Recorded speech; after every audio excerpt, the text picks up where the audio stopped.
Salut lesbiennes ou alliés et sois bienvenue dans ce 10e épisode de The L Word. Tu l'as peut-être remarqué, on passe de l'épisode 8 avec Lise à l'épisode 10 avec Ellie. Et à ce jour, en fait, bien que le gros du travail soit fait sur l'épisode 9, je ne sais pas si je le sortirai et je donnerai des explications quand le moment sera venu. Tu le sais probablement maintenant, je diffuse mes contenus dans l'ordre de tournage du road trip de cet été et du coup, les intros se suivent d'épisode en épisode. Pour respecter cet axe de ma ligne éditoriale, on va dire, et du fait aussi du constat que parmi vous, il y a des fidèles qui regardent les épisodes au moment de leur sortie et donc dans l'ordre de tournage. Et d'ailleurs, j'en profite pour vous remercier. Dans cette intro, j'ai décidé du coup d'évoquer quand même un petit peu le contexte de l'épisode 9 et d'enchaîner avec celui de l'épisode 10 qui nous concerne avec Ellie. Pour autant, j'ai tenu compte des derniers retours qu'on m'a fait et j'ai essayé de faire une intro plus courte que d'habitude. Dans l'épisode 8, j'en suis restée donc au contexte du séjour aux côtés de Charlotte, Lise et Louis en Isère et c'est donc de là que je reprends.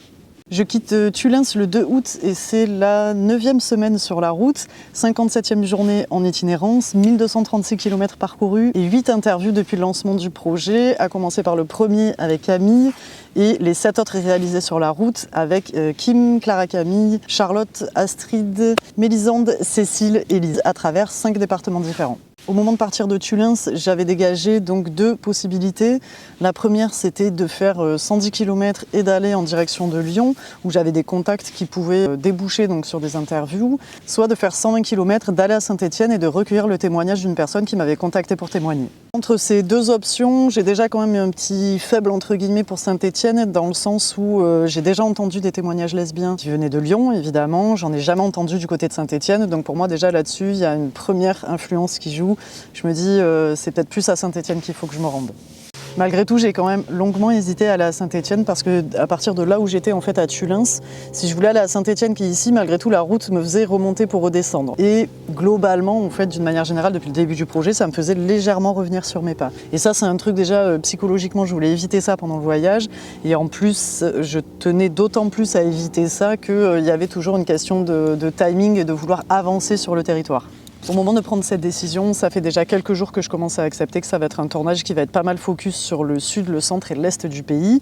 Alors en soi, c'est pas grave bien évidemment, mais comme je l'évoquais dans l'épisode 8, c'était pas évident en fait dans le feu de l'action et dans l'intensité du voyage d'arriver à accepter et relativiser tout simplement sur certains objectifs que je pouvais pas tenir en fait, que ce soit humainement, techniquement ou logistiquement. Et puis bon, la meuf quand elle se met des objectifs en ligne de mire, va la déboulonner quoi. Bon courage. Parmi les aspects qui ont fini de me motiver à faire le crochet par Saint-Étienne, il y a le fait qu'en fait cette ville, elle m'intrigue depuis vachement longtemps. Je sais pas précisément pourquoi, mais quand même je vais donner 2-3 pistes qui ont joué dans ma décision. J'ai pas spécialement de lien avec cette ville, malgré tout je sens que j'ai une forme de curiosité et d'attachement.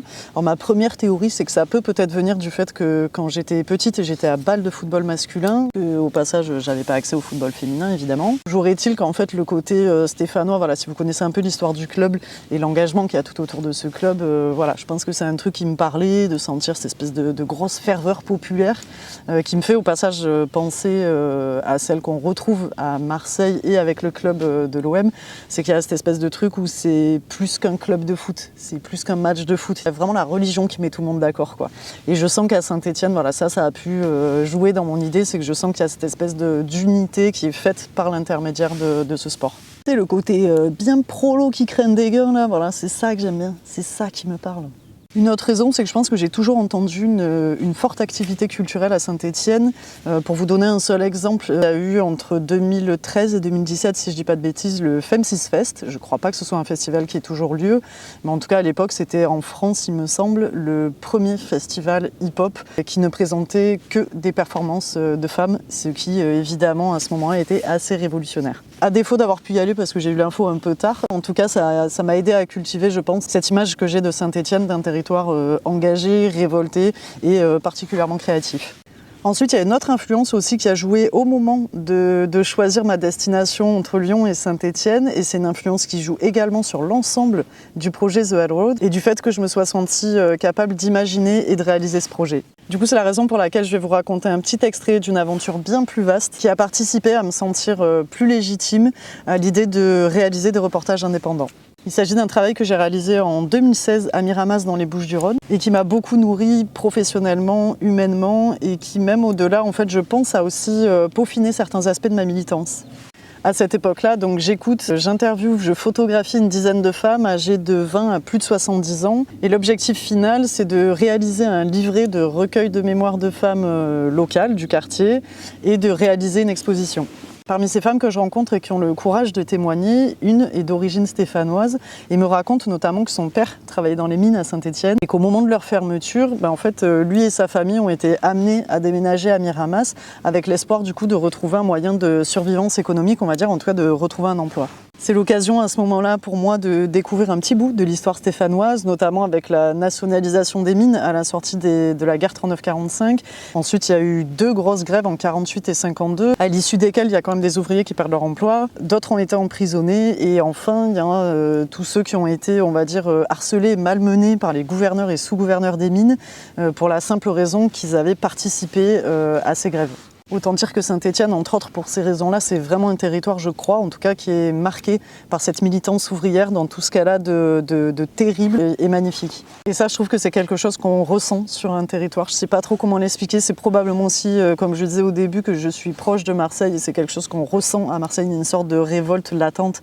Je ne sais pas, il y a des messages sur les murs, il y a des façons de se parler, d'échanger, il y a une solidarité et tout. Et je pense, en tout cas, moi, c'est l'image que j'ai de Saint-Étienne et j'imagine que tout ce que je viens d'évoquer cultive en tout cas cette sensation que j'ai et que j'ai eue pendant les 2 petits jours que j'ai passé là-bas. Alors je prétends pas du tout connaître la ville beaucoup mieux en ayant passé 2 jours et surtout en ayant passé plus de temps à travailler qu'à me promener. Mais en tout cas voilà, je sens que c'est un territoire agité, on va dire, agité comme j'aime. Sachant qu'à l'échelle nationale aussi, donc c'est assez typiquement le genre de territoire dans lesquels les médias ne vont pas particulièrement. C'est un des rôles principaux que je tenais à prendre avec The Elrod, c'est d'aller dans ces territoires-là, de recueillir des témoignages pour participer à rendre visibles ces réalités et encore une fois nourrir nos archives lesbiennes et diversifier nos représentations. Après avoir demandé une garantie de participation à la personne qui m'avait contactée, parce qu'une dernière, les jours que j'allais passer là, du coup j'allais pas pouvoir les passer ailleurs, ça faisait aussi du temps, ça faisait aussi de l'argent, ça faisait des kilomètres pour une personne. Donc bref, je lui demande une garantie. Une fois qu'elle me donne cette garantie, je décide d'aller à Saint-Étienne. D'un point de vue logistique, le fait de choisir d'aller à Saint-Étienne, je savais que j'allais vers 2 jours et 2 nuits de pluie. Du coup, c'était pas possible pour moi de me contenter du van, qui n'est pas du tout adapté pour ces conditions climatiques. À commencer par le fait que ma source d'énergie principale est issue du soleil, puisque j'ai un panneau solaire qui me sert à me fournir une source d'électricité. Et donc là, qui dit pas de soleil, dit pas d'électricité. Pas d'électricité, je ne pouvais pas recharger mon matériel et mes batteries notamment, et du coup, je n'aurais pas pu travailler. Et puis bon, pas d'électricité, pas de tondeuse, il n'y a pas moyen. Du coup, je décide de louer une chambre d'hôtel premier prix. Je me retrouve entre parenthèses dans une zone commercialo-industrielle, mais alors dégueulasse. Et ça, pour les gens qui ont l'occasion de voyager en France par l'intermédiaire de la route, peu importe votre moyen de locomotion, je pense que tout le monde va être unanime sur le fait que maintenant, toutes les villes de France, en périphérie de la ville, c'est claffi maintenant des mêmes enseignes, des mêmes marques, des mêmes bâtiments dégueulasses, des mêmes... Enfin voilà, c'est devenu vraiment moche. Et donc c'est au milieu de ça que je me suis retrouvée donc, dans une zone bien moche, la pluie par-dessus, pépite et bonheur. Mais en tout cas, voilà, ça a été l'occasion pour moi d'avoir un endroit tranquille où j'ai pu à la fois me reposer, faire quelques soins dont j'avais besoin et surtout travailler dans le calme, ce qui, je crois, m'était pas arrivé depuis 10 chez Marie-Ange et Fenelda. Après avoir tourné le 9e épisode, donc sur lequel je reviens pas, je me dis que quand même ça serait sympa de recueillir un autre témoignage de vécu lesbien. Du coup, j'essaie de rentrer en contact avec des groupes militants et j'envoie 1 ou 2 mails comme ça pour présenter le projet The Elrod et laisser la porte ouverte à qui voudrait témoigner. C'est de cette manière en fait que je rentre en contact avec Ellie. Alors je le détaille pas plus parce qu'elle l'évoque au cours de son interview. En revanche, quand même, ce que je peux dire, c'est que ça a été une fois de plus vachement galère en fait à mettre en place et on s'est vu pour tourner vraiment quelques heures avant que je quitte la ville. La démarche d'Ellie, forcément, je la trouve courageuse. Alors c'est quelque chose qui revient souvent dans les épisodes, mais en tout cas, voilà, moi c'est ce que je ressens parce que je me dis que Ellie a eu vraiment que quelques heures pour se préparer à l'idée d'une interview. Et par ailleurs, j'ai trouvé ça assez généreux de la part d'Ellie de me proposer de venir tourner dans son appartement après quelques échanges par mail. Pour le reste, vous allez vite vous en rendre compte, Ellie témoigne avec un masque un peu farfelu sur le visage. Étant moi-même issue d'un territoire hostile à l'homosexualité, j'ai pleinement conscience qu'on vit tous des réalités différentes et qui influencent en fait notre possibilité de témoigner de manière anonyme, semi-anonyme ou totalement publique et reconnaissable. Et donc voilà, la solution du masque, c'était aussi une manière de considérer ces réalités et de leur permettre malgré tout d'accéder à un projet comme The Elrod et de partager leurs témoignages. Par ailleurs, c'est parce qu'il pleuvait dehors qu'on s'est retrouvé à tourner en intérieur et précaution sanitaire oblige à ce moment-là. Je suis moi aussi masquée pendant l'interview. Donc à ce moment-là, c'est même plus une interview, c'est un carnaval le truc. Pour le reste, c'est une rencontre qui m'a pas mal émue, en tout cas qui m'a touchée d'un point de vue humain et militant. Et d'ailleurs, j'ai laissé au montage un passage qui transpire bien cette réalité. C'est un passage qui est un petit peu confus parce que gorgé d'émotions et spontané, mais je pense que c'est important pour moi, vous l'aurez compris, je pense, arrivé au 10e épisode, de partager les conditions de tournage, aussi par, j'en sais rien, par équité en fait, avec la personne qui témoigne. Par ailleurs, vous l'entendrez aussi de la bouche d'Ellie, de son côté aussi, il a fallu transformer certaines réalités et dépasser des freins, en tout cas pour avoir le courage de témoigner. Je pense que c'est important d'en avoir conscience. Aussi parce que dans les mêmes conditions, d'autres personnes n'ont pas forcément eu, je sais pas, le courage, la force, l'opportunité de le faire. Et vraiment, il n'y a aucun problème là-dessus. Mais en tout cas, pour moi, je trouve que c'est d'autant plus admirable, en tout cas, que Ellie ait participé et proposé son témoignage parce que les conditions n'étaient pas optimale. Je suis sortie de là, je me rappelle, j'étais vidée, parce que comme j'ai déjà dit, c'est difficile de tourner dans ces conditions, donc il y a déjà cette fatigue-là qui joue. Par-dessus, il y avait une fatigue émotionnelle, mais c'était une fatigue genre, je sais pas, comme quand tu passes une journée à la plage avec des potes, t'es éclaté à la sortie, mais t'es tellement heureux, quoi. Et moi, c'était un peu ça, c'est pas comparable, mais en vrai, c'était un peu ça, ce truc de... Je suis fatiguée, en plus je devais reprendre la route, il était un peu tard, je savais pas du tout où j'allais, je savais pas où j'allais dormir dans les heures qui allaient suivre ni me poser, mais par contre j'étais hyper heureuse, j'avais pris un gros shoot d'optimisme militant et ça c'est hyper important en fait quand on voue sa vie à l'activisme ou au militantisme d'avoir des moments comme ça qui sont quasi indescriptibles et qui permettent de, je sais pas, de redonner du sens et à ce moment-là vraiment malgré la fatigue, je savais que j'étais où je devais être, que je faisais ce que je devais faire et vraiment ça c'était trop cool et encore merci Ellie, j'ai déjà eu l'occasion de te le dire mais vraiment merci bravo à fond. Bon allez, je crois que j'ai assez parlé pour aujourd'hui, tu dois te languir de découvrir le témoignage d'Ellie et je te laisse très volontiers en sa bonne compagnie. Avant de vous quitter, je vais quand même vous montrer vite fait où je suis venue tourner parce que mine de rien je me saigne un peu pour retrouver des cool spots et vous offrir un petit peu d'horizon pour ceux qui en manquent et donc je vous montre ça vite fait et pour le reste sinon je vous dis à bientôt, portez-vous bien, bonne écoute, bon visionnage et ciao.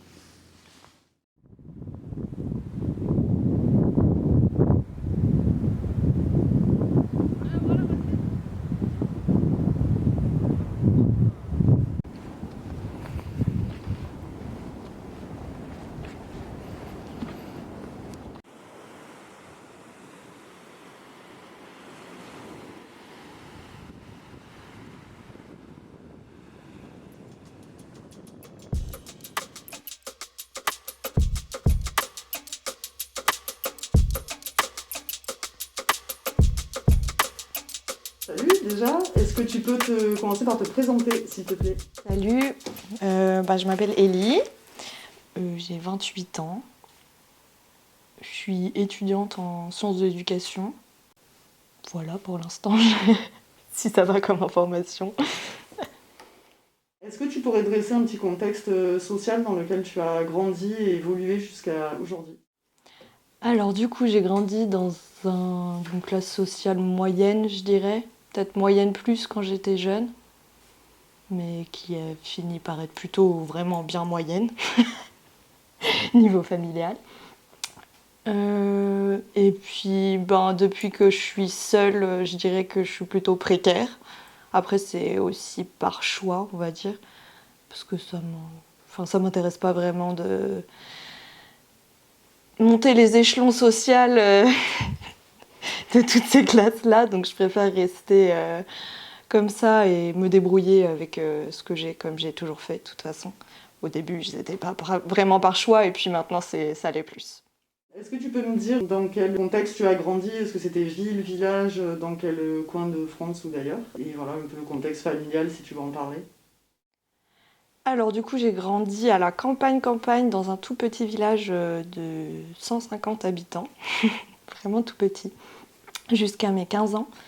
Donc j'étais assez isolée parce que il n'y avait pas d'autres lesbiennes, hein, ça, ni de queer d'ailleurs, ou alors pas du tout assumées. Il y en avait sûrement, hein, mais je les voyais pas. Du coup, à 15 ans, je suis partie à Lyon pour faire j'avoue, j'ai trouvé le seul truc qui qui était que à Lyon et où j'aurais pas le choix, je serais obligée d'aller là-bas. Donc j'ai pris art appliqué et je suis allée à Lyon. Je suis restée 10 ans à Lyon. Enfin, dans les banlieues principalement, parce que Lyon c'est complètement inaccessible au niveau budget pour moi.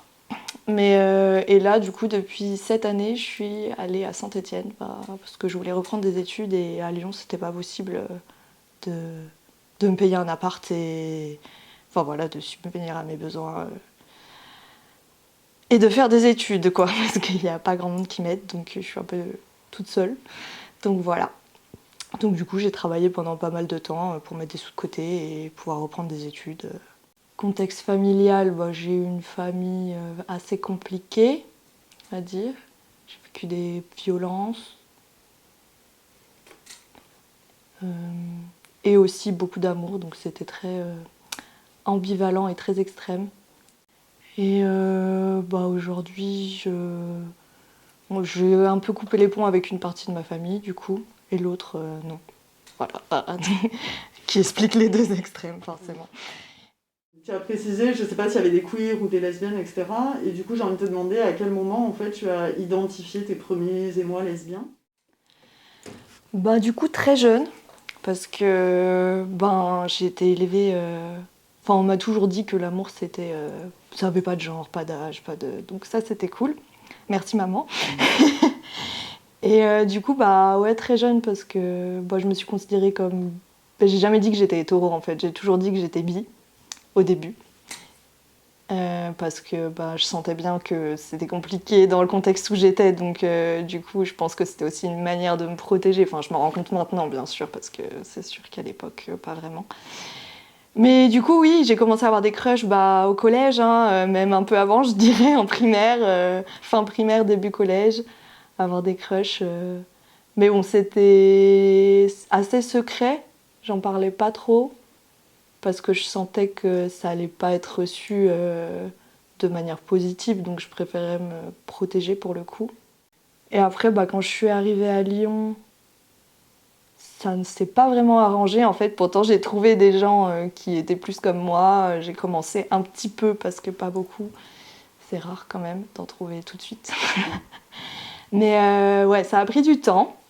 Et puis en plus, j'étais dans une relation hétéro avec un mec pendant 5 ans quand même. Donc du coup, j'étais pas du tout là-dedans. J'étais dans d'autres choses complètement là-dessus. Et puis voilà, après, premier amour lesbien, 22-23 ans. Et c'était parti. Et bye le mec. Et bye tout ça. Et le début d'être moi, quoi, tout simplement. Ta mère avait inculqué le fait que c'est pas forcément, il n'y avait pas question de genre, d'âge, etc. Et pourtant, tu dis quand tu as senti par moments peut-être des crushs envers des filles ou des femmes, tu disais j'ai préféré m'en protéger, c'était secret, etc. Du coup, est-ce que tu arrives à dire par rapport à qui ou à quoi tu te protégeais justement? Déjà, les autres meufs, clairement. Et parce qu'il y a vite de la lesbophobie entre amis à cet âge-là, surtout parce que c'est pas très bien compris et que tout est mélangé à cet âge-là. Enfin, de toute façon, pendant l'adolescence, c'est compliqué pour tout le monde. Donc c'est ça se mélange tout. Et puis le reste de ma famille, parce que ma mère était très ouverte, mais le reste de ma famille, beaucoup moins. Enfin, les grands-parents, c'est un peu compliqué. Mon père, très très très compliqué, très homophobe. Maintenant, ça va mieux, mais très très homophobe quand même. Donc bon, j'étais pas dans un contexte, on va dire qu'on m'a inculqué ces valeurs, mais que j'ai pas pu les appliquer en fait. Il n'y avait pas l'espace pour le faire en fait. Et même ma mère m'a appris tout ça, mais elle est pas, je sais pas comment dire, c'est on ne parle pas trop des trucs importants, quoi. C'est au moment de crise, oui, mais sinon pas trop. Du coup, voilà, c'était pas, il n'y avait pas l'espace en fait, tout simplement, pour le faire. Tu peux me dire déjà si tu as fait ta scolarité dans des écoles publiques ou privées, et aussi est-ce que tu avais d'autres activités culturelles ou sportives ou tout autre en dehors de la scolarité? Alors du coup, j'ai fait toute ma scolarité en école publique. J'avais, oui, des activités, j'ai fait de la danse, Du théâtre, du cirque, plein de choses quand j'étais petite parce que ma mère nous laissait bien choisir ce qu'on voulait faire. Donc du coup j'ai essayé plein de choses, de la gym. Des trucs très genrés quand même, hein, toujours très féminins ou considérés comme tels en tout cas. Ma mère m'a toujours dit mais vous étiez pénible, hein, vous vouliez toujours les poupées, les machins, la danse, les trucs, alors que moi je voulais pas, je voulais que vous ouvriez plus que ça. Mais bon, il y a toute la société qui est là quand même, donc forcément je me suis dirigée plutôt là-dedans. Donc oui, de la danse, un peu de musique aussi quand j'étais petite, mais à l'époque il fallait faire 2 ans de solfège pour... Donc j'ai fait un trimestre et puis j'ai arrêté. Voilà. Tu n'es pas seule dans ce cas, je crois. Voilà. Donc c'était vraiment dommage. Est-ce que dans toutes ces sphères dans lesquelles tu as évolué, que ce soit sportive, culturelle ou école, est-ce que tu as déjà entendu des propos lesbophobes ou homophobes d'une manière générale, transphobes, etc. Et est-ce que tu saurais dire à quel moment tu as su que 2 femmes pouvaient s'aimer ou 2 hommes pouvaient s'aimer ? Alors, des propos lesbophobes, homophobes, transphobes, ça oui, beaucoup. Dans le milieu de la danse, c'était... Surtout que je faisais de la danse classique au début et après de la danse moderne, contemporaine. Donc c'était, on va dire, toujours là en fait. Pas forcément dit, mais en tout cas pensé, ça c'est sûr. Déjà enfant d'ailleurs, donc ce qui est assez violent pour des petites filles, mais bon. Et pour des petits garçons, parce qu'il y en avait quand même quelques-uns, même s'il y en avait très peu. Mais oui, toujours ça c'est sûr, le corps. Enfin, de toute façon, la danse, c'est dans un contrôle du corps très violent. Je n'ai pas d'autres mots, et encore violent, mais très violent. Donc voilà, il fallait correspondre aux normes, à la façon de se tenir, à la façon de s'exprimer. Enfin, c'est tout un monde en fait, c'est pas juste danser quoi. Il y a tout un truc autour. Donc c'est sûr que c'est pas des milieux. Puis en plus, il y a tout ce côté très individuel, individualiste dans la danse classique qui fait une espèce de compétition entre les enfants enfin que moi j'ai très mal vécu en tout cas parce que je suis pas du tout comme ça, je suis plutôt collective donc du coup ça me parlait pas du tout, c'était très compliqué. Et sinon bah après de toute façon il y a l'école, il y a les amis, tout ça. Et le moment où j'ai compris que 2 femmes pouvaient s'aimer ou 2 hommes pouvaient s'aimer, je sais pas trop quand c'est, parce que pour moi, ça a toujours été là, en fait, pour le coup. Je pense qu'on me les a montrés très jeunes. Enfin, je sais pas, on m'a toujours dit que c'était normal, du coup, j'ai pas vraiment de moment où je me suis rendu compte de ça. Parce que pour moi, c'était ok, en fait, déjà. Pour moi, pas pour les autres autour, ça c'est une autre question. Est-ce que tu as eu l'occasion de faire ton coming out ? Est-ce que tu peux situer, si c'est le cas, la période pendant laquelle tu as eu l'occasion de faire ton CO et éventuellement si tu peux aborder les réactions des personnes ? Eh ben, j'ai fait un seul coming out, c'est auprès de ma mère, du coup, quand j'ai eu ma première copine. Du coup, à 22, je sais pas quel âge j'avais exactement. Oui, c'est ça, 22. Et je lui ai écrit une lettre. Et puis elle m'a juste, elle est venue me voir, elle m'a fait un câlin, elle m'a dit de toute façon je savais. Voilà, c'était vraiment très parfait comme réaction. Et après pour le reste de ma famille, en fait, j'ai pas vraiment fait de coming out. J'ai juste commencé à amener ma copine aux réunions de famille et voilà dans ma vie, et de pas me cacher. Et du coup ils ont compris tout seuls. Donc du coup ça a été assez doux pour moi, puisque j'ai pas eu trop de réflexions, de choses comme ça, parce qu'ils les ont gardées pour eux, en fait, que ce soit mes grands-parents ou d'autres. Mon père a mis beaucoup de temps à comprendre. Il a cru que j'avais une coloc pendant très longtemps. Mais bon, il a fini par comprendre quand même. Et oui, c'est bien le seul qui a mis autant de temps, parce que tous les autres, franchement... après, mes sœurs, ça, c'était... je pense que je l'aurais peut-être dit à mes sœurs, je me rappelle même plus. Enfin, voilà. En tout cas, ça s'est fait assez naturellement, en fait. Du coup, j'ai pas vraiment eu de gros coming out à dire à toute la famille et tout, parce que bah, je me sentais pas du tout de faire ça de toute façon. Donc, puis ça me ressemble pas. J'avais pas envie de créer des conflits, enfin ça aurait été horrible vraiment, de cette manière-là pour moi. Du coup c'est pas comme ça que j'ai fait, mais voilà, en douceur comme ça, et puis après bah, ça a été juste assumé en fait. J'ai jamais caché que j'étais lesbienne quoi. Ça s'est fait, enfin j'ai pas eu de problème avec ça, ni dans des sphères de travail, ni à l'école, ni nulle part quoi. Enfin, je dis pas que toutes les réactions étaient positives, mais en tout cas moi, j'avais pas de problème à m'assumer et à dire que j'étais lesbienne, que j'étais en couple, que j'étais pas en couple, enfin voilà. Est-ce que tu as eu besoin de références lesbiennes? Si oui, où est-ce que tu es allé les chercher? Qu'est-ce que tu as trouvé? Alors oui, clairement, j'ai eu besoin de références, je pense comme tout le monde. Et bah en fait c'est ma première copine qui, j'avoue, m'a complètement initiée à toute la culture, on va dire lesbienne, qui à l'époque n'était pas vraiment une culture lesbienne, mais plutôt une culture, je dirais, une appropriation de séries, de films, de choses qui n'étaient pas forcément assumées. Bah, je pense à... Bah, bien sûr, j'ai vu L-Word, ça, voilà, hein, c'était cool. D'ailleurs, ça sort bientôt, je suis contente de la suite.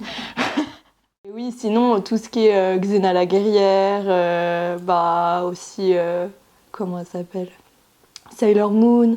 Enfin, voilà, tous ces imaginaires queer pas vraiment assumés, on va dire, à l'époque, qui du coup sont rentrés dans la culture lesbienne aujourd'hui, j'ai l'impression. Donc j'ai commencé par tout ça, donc c'était cool, j'ai eu une bonne déconstruction et puis un accès à un monde que je connaissais pas du tout du coup.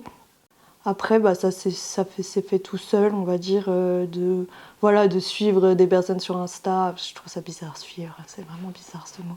Ouais, c'est un peu bizarre. De suivre des personnes sur Insta, de rentrer dans un peu des collectifs, mais pas trop, ça a pris un peu de temps. Parce que j'étais pas du tout assez déconstruite et je voyais bien que le clivage était trop grand encore pour moi, donc j'ai préféré me déconstruire un peu toute seule dans mon coin et puis après venir pour pas oppresser ou être maladroite ou compter sur les autres pour me déconstruire parce que je déteste ça. Du coup voilà, après les références, bah, elles se sont multipliées et puis je me suis rendu compte qu'il y en avait plein et voilà, c'est devenu, on va dire, plus bah, que ce que je donne de l'attention maintenant, c'est un peu que ça, quoi, j'avoue. Enfin, des personnes de la commune, en tout cas. Transbédéguine, voilà, en général, c'est ça. C'est vers ça que je me dirige au niveau toute forme d'art, que ce soit écriture, film, clip, musique, qu'est-ce qu'il y a d'autre? Théâtre, tout, quoi.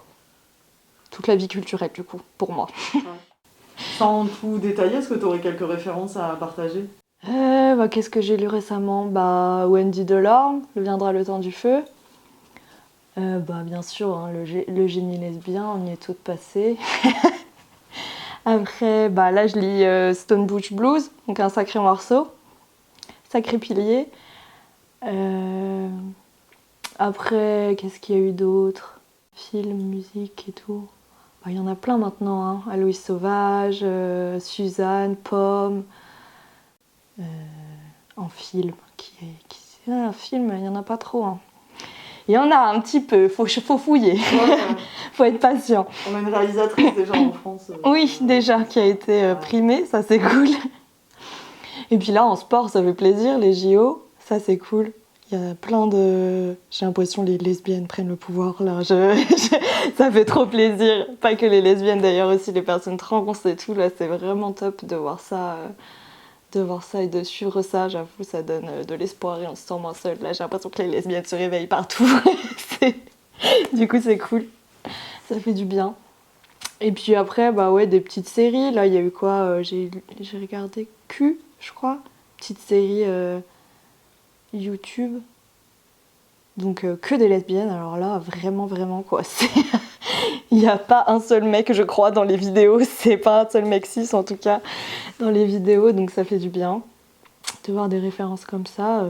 Ouais, après, c'est pas dans les médias habituels, mais il y en a. Il y en a plein. Est-ce que tu saurais dire ce que ça t'apporte de lire, admettons, des autrices lesbiennes, ou en tout cas de regarder des séries qui mettent en scène des lesbiennes, enfin voilà, en tout cas dans tout ce domaine-là, est-ce que tu peux dire ce que ça t'apporte?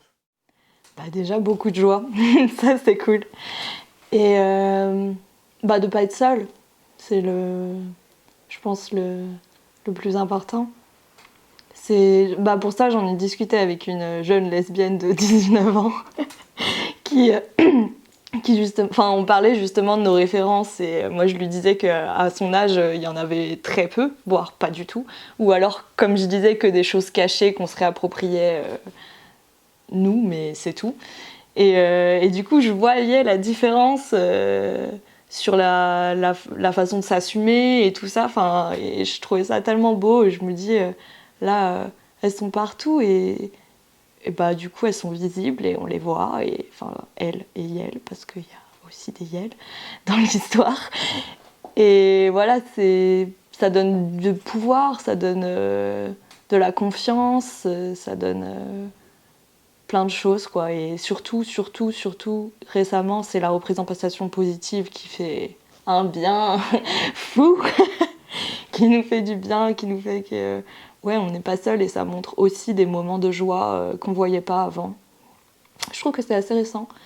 Du coup, c'est cool.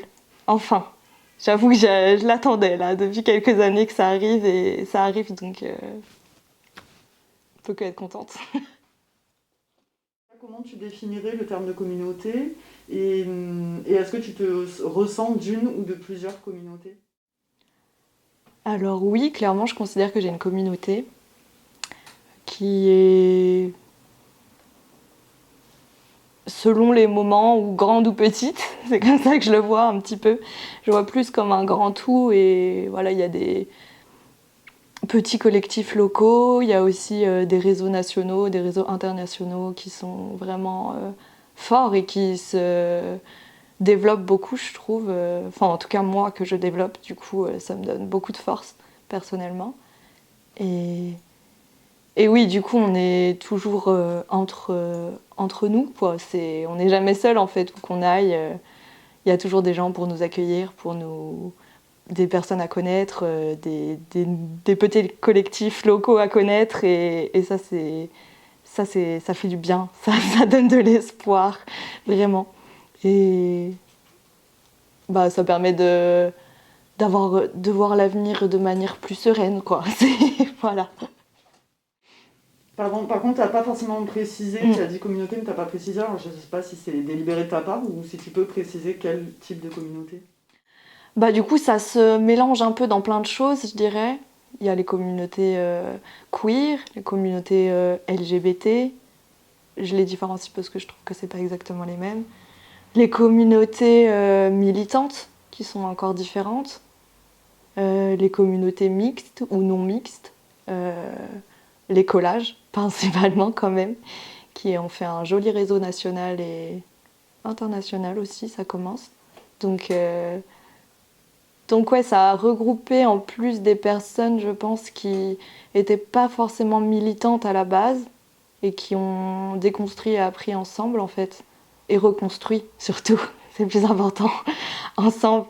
Ce qui fait que ouais, ça fait un beau réseau partout. Est-ce que c'est éventuellement le moment de te demander pourquoi tu portes un masque?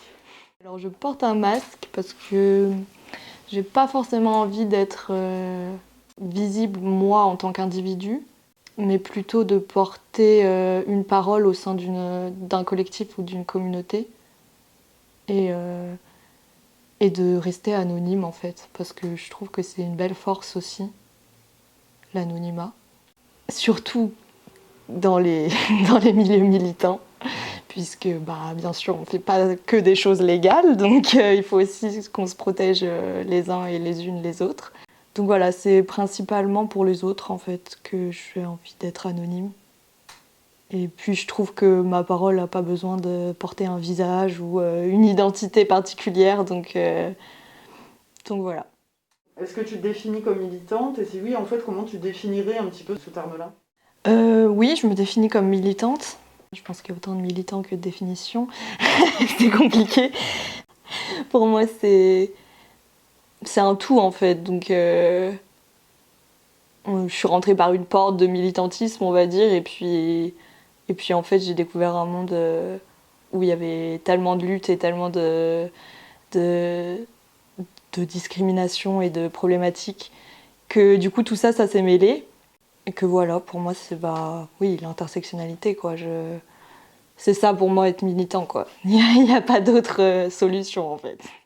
Tu as évoqué tout à l'heure le terme de non-mixité ou de mixité choisie. Est-ce que tu peux parler un petit peu de ça, si toi tu as déjà eu l'occasion d'aller dans ce type de réunion? Et parce qu'on est quand même dans un gouvernement qui essaie de faire la chasse à ça, alors que c'est un gouvernement qui fait lui-même des réunions non mixtes à peu près en permanence. Donc du coup, est-ce que tu peux parler de ça un petit peu, si tu as déjà eu l'occasion d'en vivre les contextes et ce que ça t'apporte? Et la non-mixité pour moi c'est... Enfin la mixité choisie, je dis non-mixité parce que je sais que les gens comprennent mieux en général.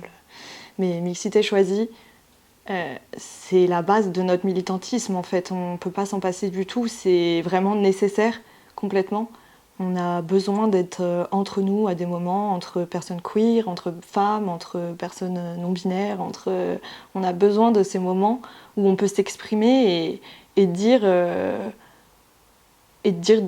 tout ce qu'on pense, on va dire, d'être nous-mêmes complètement en fait et de pas se censurer.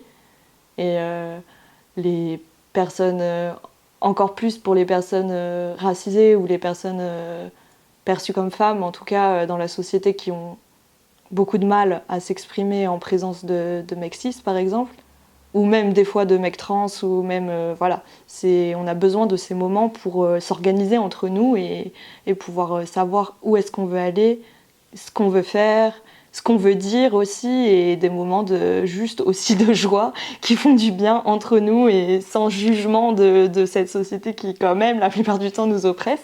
Donc même tout le temps on pourrait le dire. Donc oui, c'est clairement nécessaire, ça c'est sûr. Je vois pas comment on pourrait nous empêcher de le faire, mais c'est sûr qu'ils veulent nous empêcher de le faire. C'est normal, c'est un outil tellement fort que je comprends qu'ils veulent nous empêcher de le faire, puisque eux-mêmes le font. Ils savent très bien que c'est un outil très important et qui marche très bien. Voilà, donc oui, c'est pas étonnant, même si c'est très révoltant. De toute façon, ils pourront pas nous empêcher de le faire. Je vois pas comment c'est possible d'empêcher les gens de se réunir, donc qu'ils essayent. Est-ce que dans les luttes récentes, je sais pas, il y a des luttes qui t'ont parlé plus que d'autres, ou des avancées qu'il y a eu et que tu as notées et qui t'ont fait du bien, et aussi qu'est-ce que dans les mois à venir ou les années à venir, où est-ce que tu situes, déjà des urgences dans telle ou telle lutte? Des urgences, pour moi, il y en a partout, dans toutes les luttes, clairement. Je pourrais faire une liste, mais ça va être long. Non, mais il y a des urgences au niveau santé mentale, vraiment, je pense en ce moment, très clairement, puisqu'il y a un gros breakdown sociétal, j'ai l'impression, qui touche tout le monde pour le coup, même les personnes les plus privilégiées, je pense, s'en rendent compte. Donc c'est une bonne chose, je pense, parce que ça va peut-être un peu faire bouger certaines choses, je sais pas, on verra. En tout cas, oui, ça bouge, ça c'est sûr. Ça c'est sûr, ça bouge, et s'il y a quelque chose qui fait bouger beaucoup, je pense que c'est les réseaux, vraiment. Quand je vois là les jeunes, à quel point ils sont déconstruits et au courant, et ils suivent et ils sont là et ils luttent aussi beaucoup. Et je me revois moi à cet âge-là et je me dis waouh, j'étais tellement loin de tout ça, de cette réalité. Et oui, ça donne un accès quand même à tellement d'informations et tellement de contenus et de paroles différentes. Et justement, ça laisse la parole à des personnes qui n'en avaient pas jusqu'ici. Donc ouais, ça avance. Mais il y a encore beaucoup de choses à régler. Mais oui, ça avance. Ça avance doucement, je dirais. À des moments moins. Il y a quand même des phases un peu violentes qu'on a eues même cette année autour de la pédocriminalité, autour de... Qu'est-ce qu'il y a eu d'autre? Les prisons, je dirais aussi, on en a beaucoup parlé, la violence, la santé mentale aussi, je reviens dessus, mais ouais, je pense que c'est important. Les handicaps physiques aussi. Enfin, j'ai vu un peu tout ça se devenir visible en fait, vraiment. Enfin, ou alors c'est moi qui ai prêté plus attention, j'en sais rien, c'est possible aussi. Mais j'ai l'impression en tout cas qu'il y a un espace qui avant n'existait pas, grâce au réseau, pour le coup, et où les personnes peuvent s'exprimer et où on les écoute, je crois, pour la première fois en fait. Et on les entend et il se passe quand même des choses, même si c'est minime et qu'il y a des moments où je pense que les personnes concernées en ont très marre, ont envie de baisser les bras, ce qui est un peu le cas en ce moment, je trouve d'ailleurs. Mais bon, c'est la pause militante, je crois, de tout le monde. Je crois qu'il y a besoin d'un relâchement et de prendre un peu de recul et prendre de la joie aussi pour se recharger et pouvoir continuer. Mais oui, là, il y a plein d'urgences, ouais. Surtout en France, je trouve que là, on a du boulot. Déjà, là, avec tous ces problèmes de Covid, ça n'arrange rien. Cette crise sanitaire, et pas que sanitaire, parce que du coup, c'est une crise généralisée qui, je pense, angoisse beaucoup de gens. Mais bon, peut-être qu'il y aura des réactions enfin, je sais pas. On verra. On verra où ça va. Je sais pas si ça répondait bien à ta question. Du coup, je reprends, mais en fait, c'est pas vraiment une question, mais c'est juste pour te dire, je suis hyper émue par ton témoignage, et je vais y pleurer là, sur ta façon en fait de parler. Et je lui dis, moi j'ai 36 ans, t'en as 28, déjà tu parles des jeunes, genre, je dis pour moi, t'es déjà la jeune, tu vois. En tout cas, t'incarnes cette jeunesse-là aussi. Et je trouve vraiment ton discours déjà hyper politique. Et je me dis, rien que ça, c'est génial, parce que c'est pas acquis pour tout le monde à 28 ans d'avoir un discours voilà, engagé, d'être ok sur le fait de tenir des discours politiques. Et puis je trouve qu'il est nuancé par endroits, il est assez bienveillant, il est inclusif et tout. Et je me dis, bah pareil, moi pour le coup, si je me vois à 28 ans, j'étais déjà dans des milieux militants, mais on n'était tellement pas à ce niveau-là. Et du coup, ça me rend. Je suis hyper émue, tu vois, j'ai vraiment envie de pleurer parce qu'en fait, je me dis, putain, mais ça marche quoi. Ça marche, ok, on s'épuise, tu vois, c'est difficile de militer tout le temps. Et là, c'est genre, je crois qu'on va faire une pause parce que je me dis, c'est genre gros bain de. Enfin voilà, c'est waouh, gros bain de bonheur aussi, quoi, tu vois, d'avoir la chance, tu vois, de te rencontrer, que tu m'accueilles chez toi alors qu'on se connaît pas, tu vois, et de te livrer comme ça et tout. Et pour moi, il y a un truc à la fois de sororité, du fait qu'on soit lesbienne, militante, tu vois. Enfin voilà, merci beaucoup, quoi. De rien. Une pause.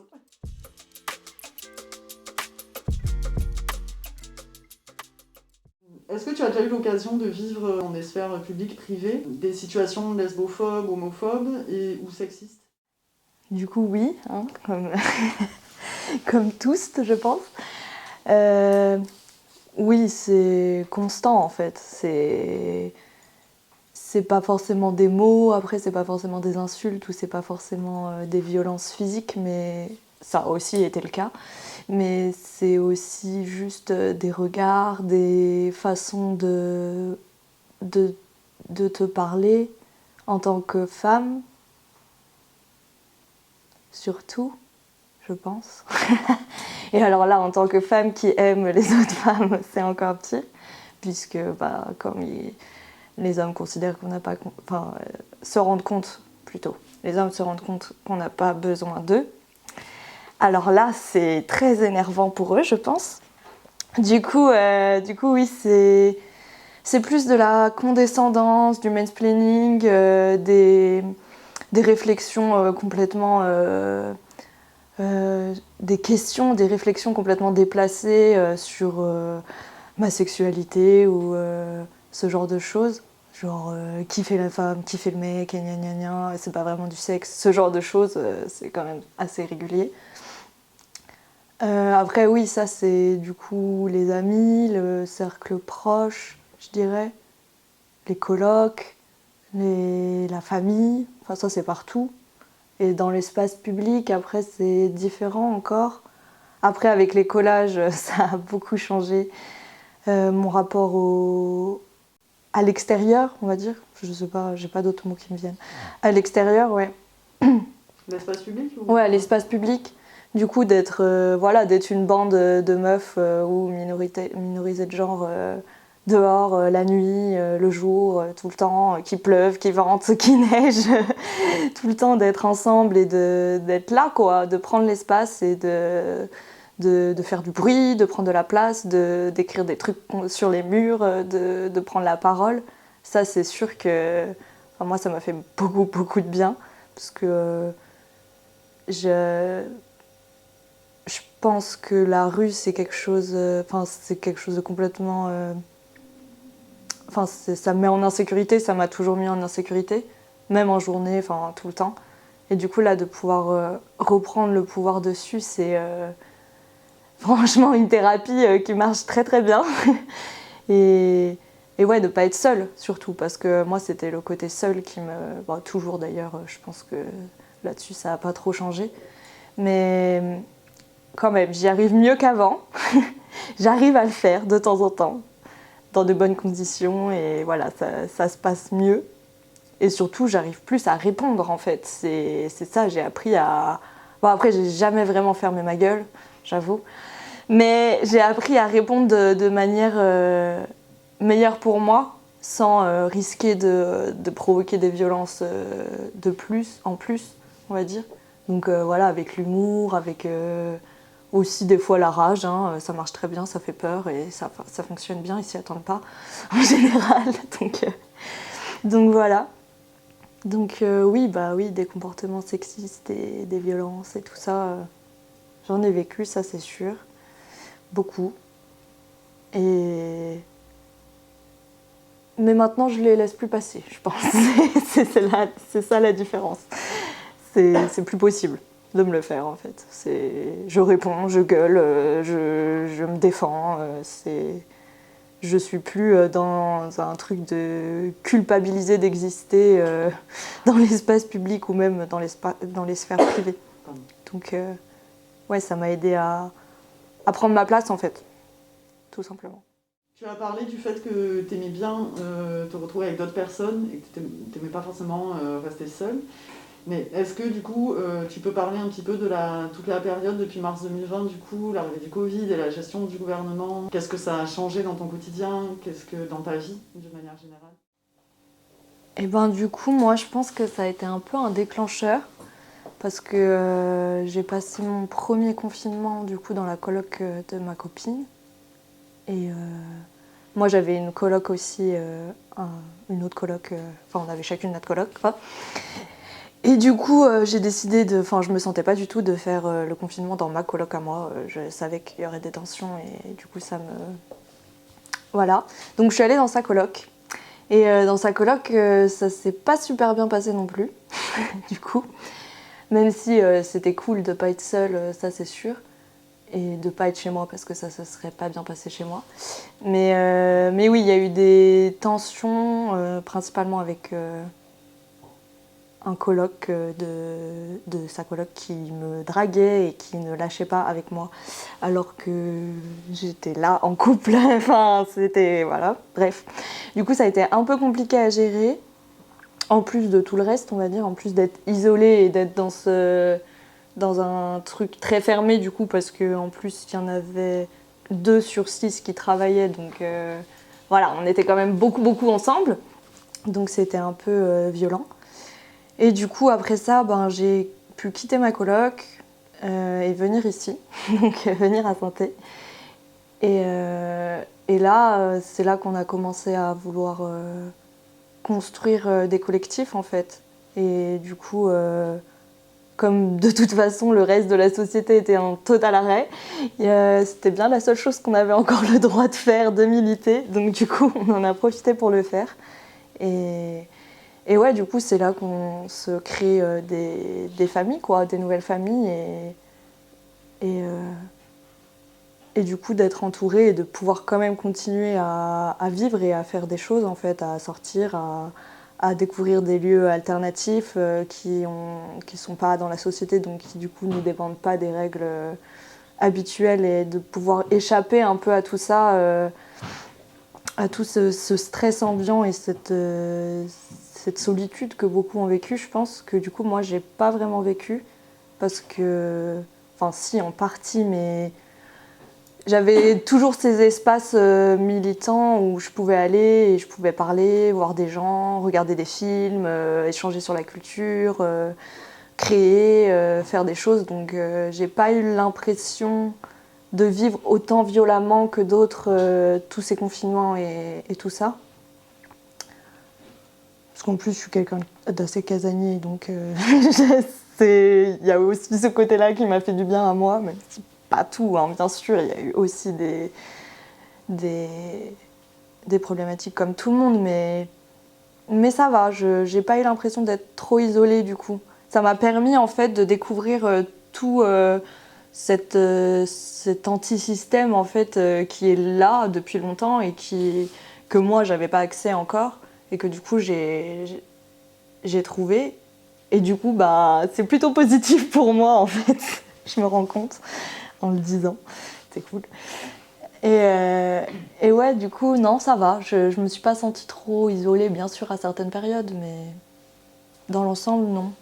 Ça a plutôt été un déclencheur de enfin vivre ce que j'avais envie de faire, en fait, et de enfin rencontrer les... Ça m'a poussée, en fait, à justement aller dans mes retranchements et enfin me lancer et faire ce que je voulais faire et y aller, quoi. En début d'interview, tu as évoqué le fait d'être étudiante. Du coup, comment est-ce que tu as géré aussi cet aspect-là de ta vie et comment tu appréhendes la rentrée?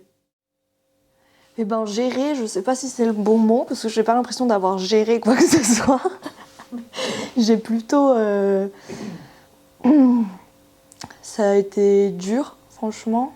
On était seuls complètement. Enfin, moi, c'était une L1 en plus, donc on s'est vu. Enfin, j'ai côtoyé quelques personnes pendant 1 mois et on a été confinés. Donc, c'était principalement à distance. Après, je dois avouer que moi, j'ai 10 ans de plus que tous les autres avec moi. Donc, on va dire que ça m'a pas bloqué non plus dans ma sociabilisation, puisque c'est pas des personnes que j'aurais pu côtoyer tout le temps en fait. Donc c'était pas un gros manque pour moi. Je pense que ça a été pas si difficile au final parce que ça m'allait d'être à distance. En plus, j'ai des problèmes de santé physique, donc de toute façon, je pouvais pas trop me déplacer. Donc voilà. Donc finalement, c'était plutôt pas mal pour moi. Et oui, bah du coup, on était un peu seuls, mais ça va, on était quand même... Bah, après, moi, je suis en sciences de l'éducation, donc je pense que mes profs sont quand même vraiment bienveillants. J'ai eu des personnes pour me soutenir, m'aider, trouver des solutions. Je me suis pas sentie abandonnée non plus, quoi. Il y avait quand même une jolie cohésion de groupe sur notre groupe de TD, donc c'était cool. C'est vraiment des personnes bienveillantes, tous, que ce soit prof ou élève, donc ça va. Moi, j'ai eu du mal à travailler de mon côté, parce que du coup, j'étais dans d'autres choses en même temps, et en plus, c'est dur de travailler tout seul, vraiment, voilà. Mais bon, ça s'est fait, j'ai validé mon année, et là, la rentrée, bah, je sais pas trop, on verra. C'est un peu loin de moi, j'avoue, j'ai déjà du mal à organiser les prochains jours qui viennent. Alors la rentrée, ça me paraît tellement loin. Pourtant, ça se rapproche à grands pas, je sais bien. Mais ça me paraît assez loin, donc pour l'instant, pas d'angoisse. Au cours de l'interview, tu disais notamment qu'en termes de militance, au début, tu n'as pas voulu forcément rentrer dans une communauté parce que tu voulais prendre le temps de te déconstruire, etc. Et un peu sur ces sujets-là, je voulais te demander par exemple quel type de précautions tu prends quand tu rencontres une nouvelle personne. Ah oui, bah dans les cercles militants, ça c'est une obligation, demander les pronoms, les prénoms, pas forcément d'ailleurs, plus les pronoms que les prénoms. Et oui, tout simplement être à l'écoute en fait, et d'entendre et de pouvoir comprendre à quel niveau on va dire, enfin je sais pas si on peut dire niveau parce que ça hiérarchise, j'aime pas trop ça, mais à quel stade de déconstruction ou de reconstruction, parce que ça dépend des gens où ils en sont, puisque bien, on parle beaucoup de déconstruction, mais il y a quand même la reconstruction qui est hyper importante derrière. Et du coup, oui, juste d'adapter mon discours ou ce que je vais dire en fonction de la personne, où est-ce qu'elle en est avec ses questionnements et si elle a des besoins, des besoins de ressources, des besoins de tout ça. Donc c'est ce qu'on fait dans nos collectifs en tout cas, de dire que c'est ok, qu'il y a quand même des bases à respecter vraiment sur les discriminations et tout ça, que ça on est intransigeante là-dessus parce que sinon on se fait envahir par des personnes qui deviennent des oppresseuses ou des agresseuses ou des agresseurs ou des oppresseurs.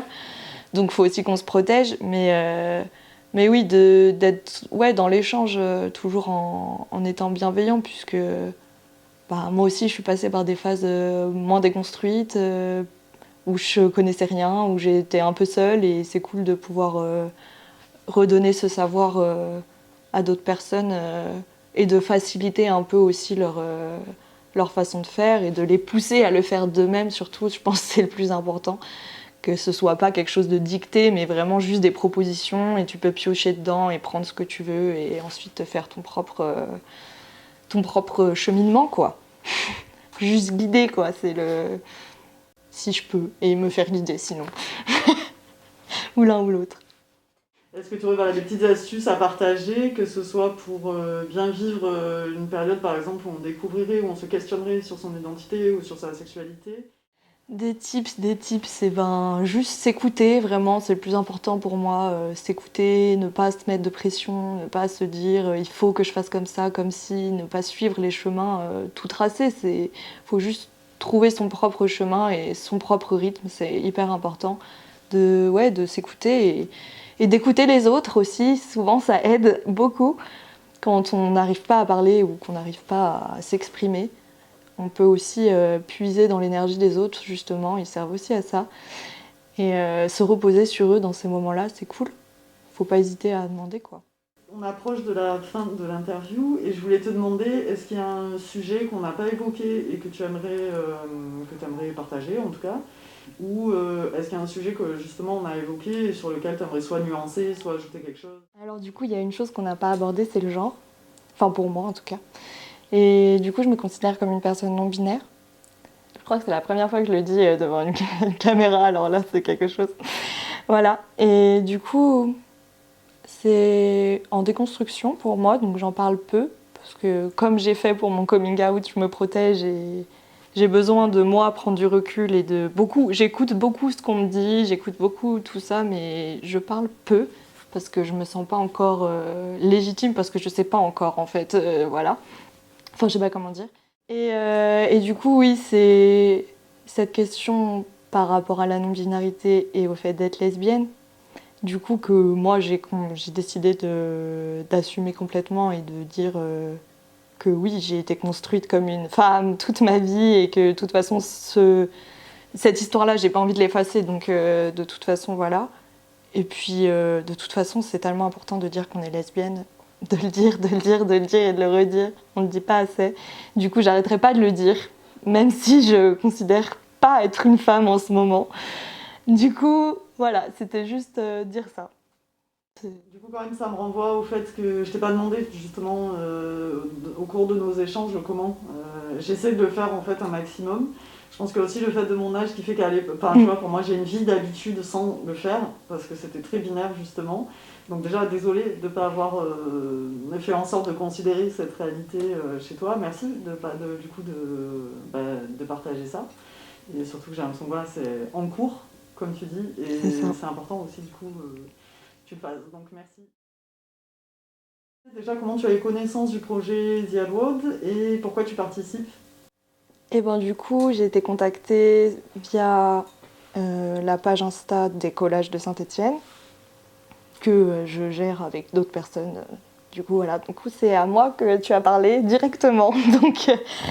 Donc j'ai passé le message au collectif. Il n'y avait absolument personne de disponible, ce qui est très dommage parce que je pense qu'il y aurait eu de beaux témoignages d'autres, parce qu'on est beaucoup de lesbiennes en fait. On se rend compte dans les luttes. Voilà, toujours les mêmes qui luttent pour tout le monde. Et voilà, du coup, je savais pas trop si j'aurais la disponibilité de le faire ou même En plus, quand on s'est contacté, j'étais vraiment pas du tout... Enfin, j'étais complètement vidée émotionnellement. Donc, je savais pas du tout si j'arriverais à me recharger à temps. Mais du coup, ça s'est fait, donc c'est cool. Bah déjà, parler, j'aime bien parler. Hein, c'est cool de parler.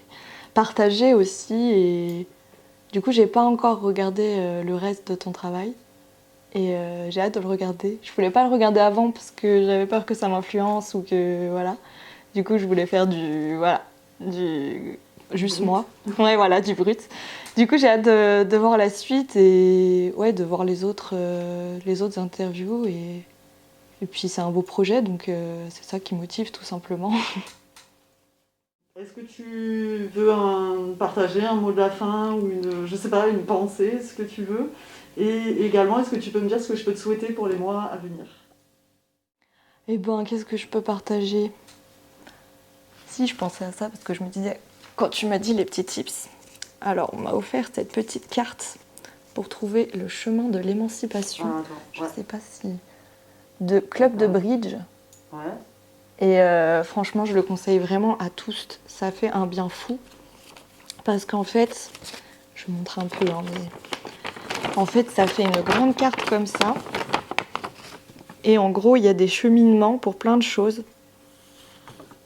Voilà. Attends, je fais du mal. Ouais, je sais pas. Pour qu'on voit. Ok. Est-ce que tu veux le commenter Non, non, pas spécialement, mais juste dire. Ça fait du bien juste je sais pas comment dire. De voir que tu as avancé dans plein de cheminements en même temps ou séparément, des choses où tu es t'as moins travaillé. Donc ça permet de faire un bon petit compte rendu de toi, où est-ce que tu en es au niveau cheminement. Et c'est hyper positif, du coup, je trouve. Ça, en fait, juste de voir visuellement tout ce qu'on a déjà fait et de se dire ça, c'est bon, c'est ok, c'est fait et tout. Je suis presque à la fin. Enfin, je sais pas, il y a quelque chose qui donne vraiment de la force. Ça m'a fait du bien là, dans mon petit moment de vide. J'ai regardé ça là, je suis restée 2 heures à regarder et tout, et c'était vraiment top. Donc où est-ce qu'on peut se le procurer? Est-ce que tu sais qui? Oui, c'est Club de Bridge du coup sur Insta. Et oui, très sympa d'ailleurs, qui nous a offert quelques petites cartes en tant que collereuse, du coup.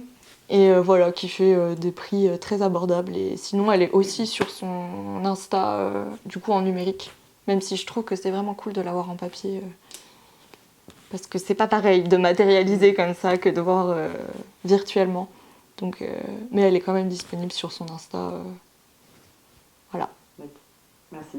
Et sinon, ce que tu peux me souhaiter, de continuer comme ça et toujours avoir, surtout de profiter de cette joie militante qui nous apporte tant. Pour le mot de la fin.